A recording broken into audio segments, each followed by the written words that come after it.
The four-year cycle is one of the most cited ideas in crypto. It might also be in the process of dying. Both of those can be true at the same time, and figuring out which part is which is more useful than picking a side. Let's start with what the four-year cycle actually refers to.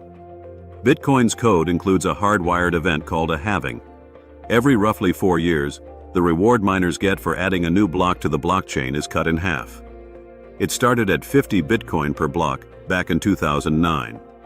The first halving in 2012 cut it to 25. The second halving in 2016 to 12.5. The third in 2020 to a little over 6.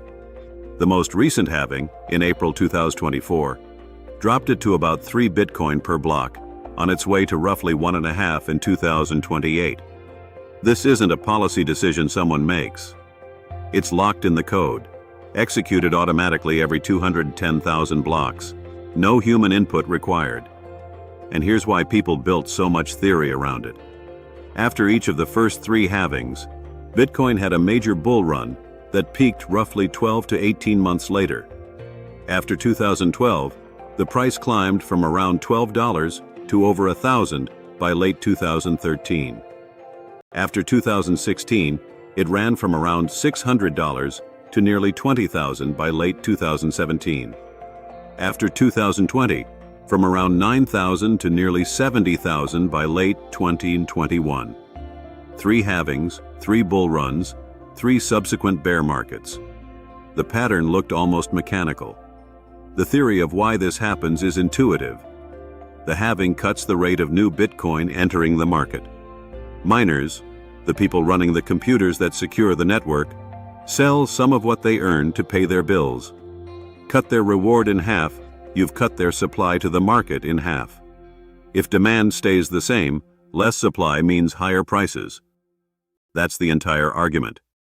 But here's where the cracks start showing. First, each halving's marginal supply impact gets smaller.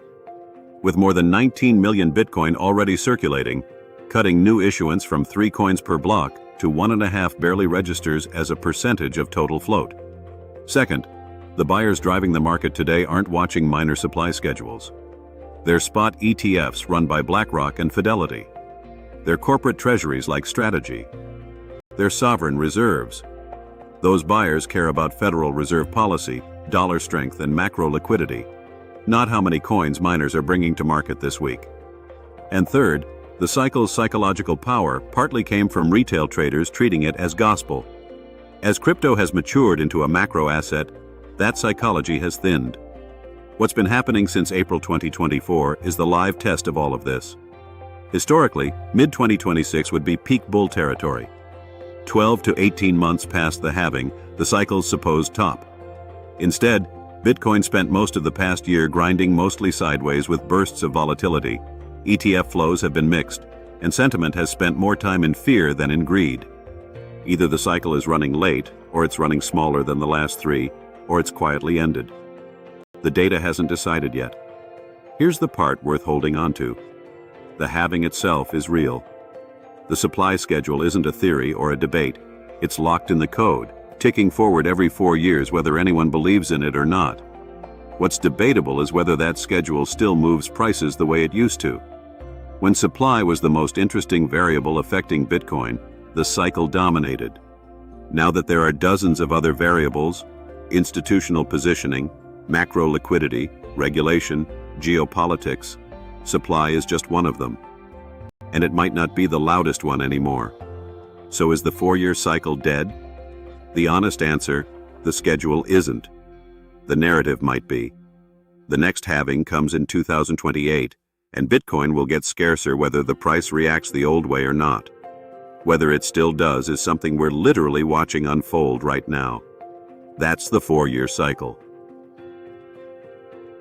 We cover crypto on the days that actually matter, with explainers when it helps. Hit subscribe so you don't miss it. We'll see you next time.